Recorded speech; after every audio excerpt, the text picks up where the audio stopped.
Hey,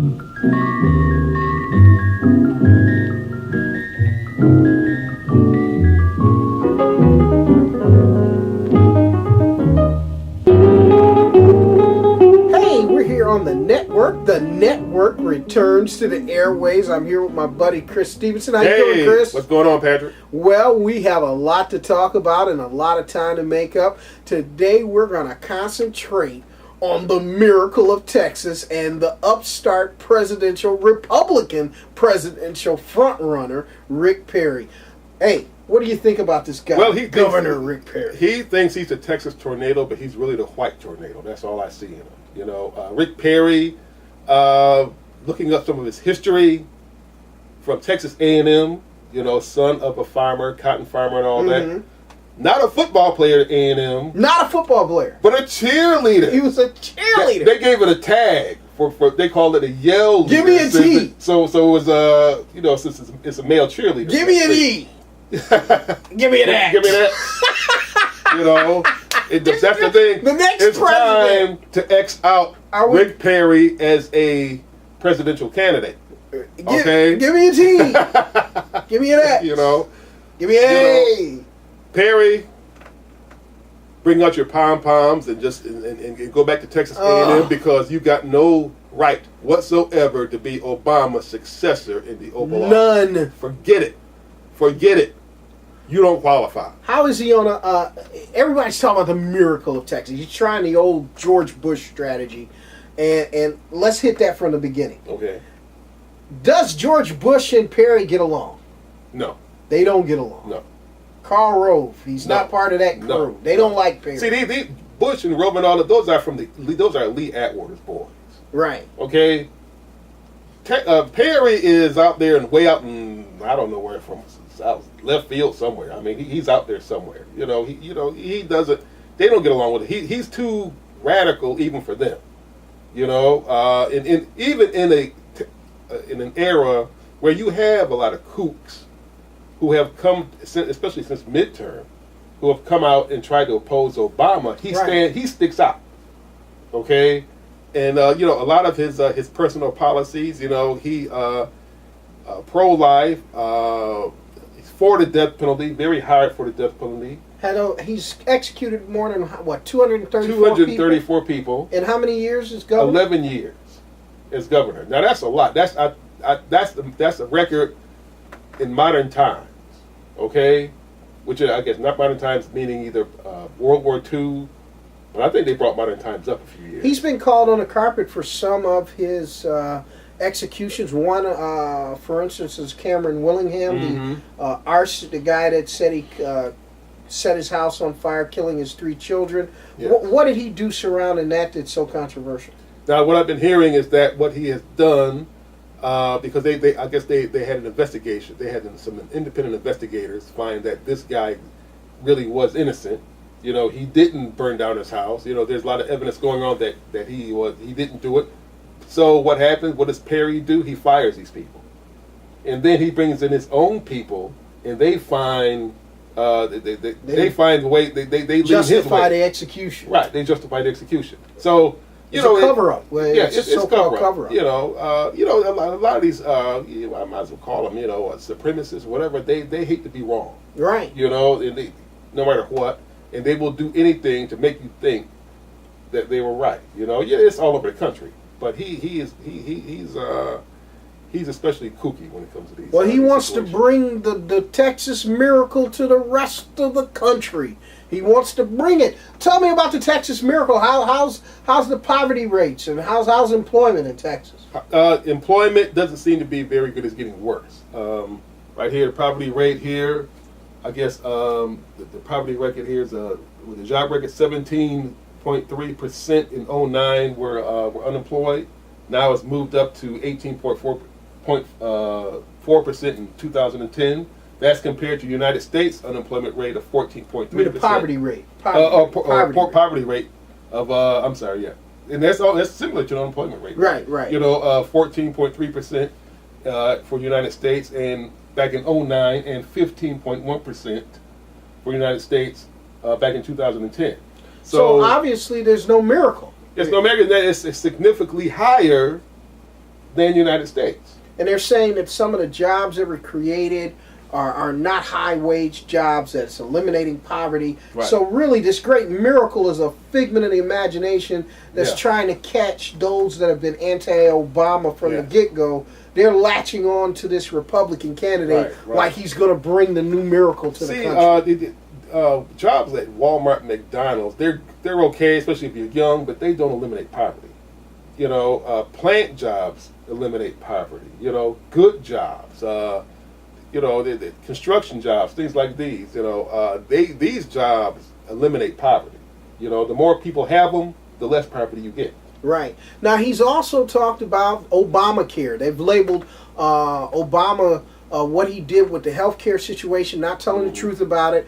They're now saying that Obamacare will be immediately repealed if I'm elected president. Isn't this the same guy that supported the Clinton administration's effort to reform health care back in 1993? Yeah. He was elated about Clinton's health care. Matter of fact, he stood out as opposed to the rest of the Republican Party. He was for Clinton's Obamacare. I mean, or I should say Clinton care, I guess. It was a Clinton effort to reform health care in 1993. Right. And that was well publicized back then. It didn't go through. But he wrote a letter to Hillary. You know, obviously praising her up and down the place. Is he doing that for Obama? No. He calls Obama's HCR communism on American soil. Oh. All right. So he's not with this, with this at all. And my problem with a lot of these people that claim that they're going to do away with Obamacare, didn't they say that during the midterms? Absolutely. How's that going? Not going well. Not going. They're not even trying. No. You know why? They don't have they don't have the knowledge of the particulars on how to do that. You know, these people, they're not admitting that Obama and his people took their time and carefully set this out.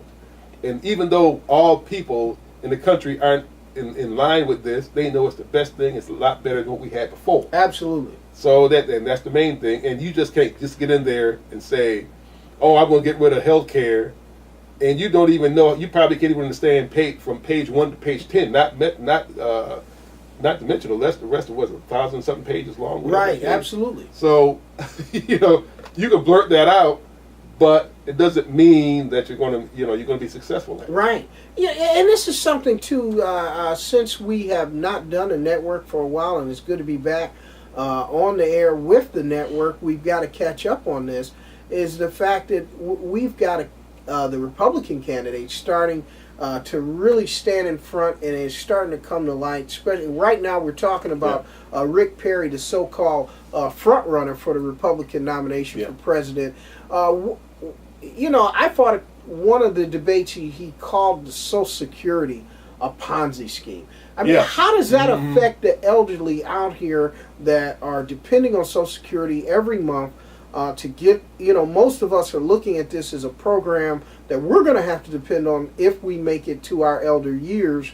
How does that make you feel when he calls it a Ponzi scheme? Is this a real presidential candidate that would say something like that? Who brought Social Security in? You understand? What president instituted that? That was Franklin Delano Exactly. Roosevelt. This is well before we were born, and all of a sudden it's a Ponzi scheme. It's a Ponzi scheme. Think about that. Okay, Ponzi scheme is a recent, that's related to banks and real estate scammers and things like this. He's comparing Social Security to this. These people have worked, that's their money. Social Security is your money. How is that a scheme? Think about it. It's just like taxes. That's your money. You know what, Chris, isn't this a simple fact that a lot of those that have been critics of President Obama's administration, here's a man that has tried to work through gridlock on Congress with Republicans and Democrats standing at opposite ends. He has passed more legislation than any other president in American history. He has done more to save this country in the last 3 years. Yeah. He's accepted criticism from Republicans, yet in compromise of his policies, he's kept a lot of the Bush tax cuts still in place that they say that they want to, that he's hurt, but they're still in place, and they're still hurting the country because of gridlock. You can't get rid of them because they don't want to work with the man. See, here's the thing, and they really are fortunate to have an Obama in there, somebody who's willing to compromise the way he has. Okay, because really they don't deserve that. Okay, you know, it's like a grown man, you know, like a grown male teacher fighting, you know, trying to get across to a bunch of unruly class students. All right. As soon as he leaves the room, they're throwing erasers and pencils and everything around and acting crazy. Then he walks in, and they refuse to do their lesson. That's the way they're acting. Also, another thing, Chris, which is comical, it literally makes me fall out of a chair, is to hear Republicans who endorsed the warmongering policies of the Bush administration and then want to criticize Obama's policies in Libya, where one, he took action in Libya. You did not lose one soldier. Yeah. All of a sudden, they're peaceniks. Yeah. All of a sudden, they're peaceniks. He gets rid of a sorry dictator who I've never been a fan of. I was not for the U.S. getting involved in Libya, but he was not. Now that he's basically deposed. Yeah. You want to criticize him? He didn't lose anybody. No. He spent minimum amount of money. That's right. And he did it on an action of NATO, in which the massive burden of the action was not on the U.S. Yeah. We weren't even the front runners in this. No. It was France and other nations. Yep. And you criticize him, and Bush led you to war in Afghanistan, which you're still trying to clean up. Yep. And you're still trying to stabilize Iraq. That's right. And you lost over 5,000 soldiers. And really, we had a chance to get bin Laden the first couple of weeks in Afghanistan. You know, people aren't talking about that. Right. All right? These special forces were told to stand down. Right. Okay? Why? Because it's not, they didn't think it was politically, I should say economically, financially feasible. Well, think about it. To shoot if you would have gotten bin Laden in the beginning, right, you would not have had justification for going in Iraq. Right. He wanted Iraq from the beginning. That's right. And cost this country billions and probably trillions of dollars. Sure. Created one of the worst deficits in this country's history. Yeah. Yet you want to put it on Barack Obama, who had to come save and clean up this mess. And it's conspicuous we're saying this is a week after the 10th anniversary of 9/11. Isn't this something? Now, and there's a whole lot to think about regarding 9/11. Wow. There really is. There's a lot of things that are very suspect regarding the attacks of September 11, 2001. That don't go with science. No, it just don't. It just don't. Buildings flattening like pancakes that are made with ultra steel that doesn't melt. You had a pipe bomb up under there. It didn't bring the buildings down, but a plane that hits up top created a building to pancake itself, and people believe it. Yeah. The hole in the Pentagon. Yeah. There's no way that could have happened. It's not feasible. Not feasible. But nobody questions it. Nobody questions it. The government says that's the way it is. The Bush administration will go down as one of the most corrupt. Let's say it right. The Bush-Cheney administration. Yes. Will go down as one of the most corrupt administrations in this nation's history. If there's a more corrupt one, I want to know. You people out there, let us know. Please let us know. Let us know. Well, let's sum this up. We talked about Rick Perry. That's right. The cheerleader. Give me a T. Give me an E. Give me an X. Give me an A. Give me an S. I want to give him a sign, but this is a family show. I can't give it to. I can't use it. Okay. Rick. But, Perry. Rick wants to be president. This your new cheerleader sign, Rick Perry. Here. Give me a T. Give me an E. All right, we talked about his failed poverty policies in Texas. He's talking about the miracle of Texas. The poverty rate in Texas is growing faster than the national average. Matter of fact, it's more than the national average. Chris pointed that out. We also talked about he's called Social Security, rather than trying to help fix Social Security and make sure that it is a solvent program to help those of us that are pouring our hard-earned money into this program, hoping that we reach elderly age, that it will come back to benefit us. He's telling us it's a Ponzi scheme. Yeah, exactly. Is that crazy? It's insane. Him and Mitt Romney. These are the two front runners. Mm-hmm. Both of them are for universal health care, but they're against Obamacare, Right. which basically covered Health care from a black man. Yes, that's all. what happened. That's all. They were against that. That's all they were against. I guess in summing this up, Chris, how do you see this Republican field of candidates? This is a joke. They're nut jobs. I mean, Nut. what you call they're nut cases. They're hit cases. You know, these are not stable people. I'm sorry. We discussed Sarah Palin before. Okay, Michelle Bachmann.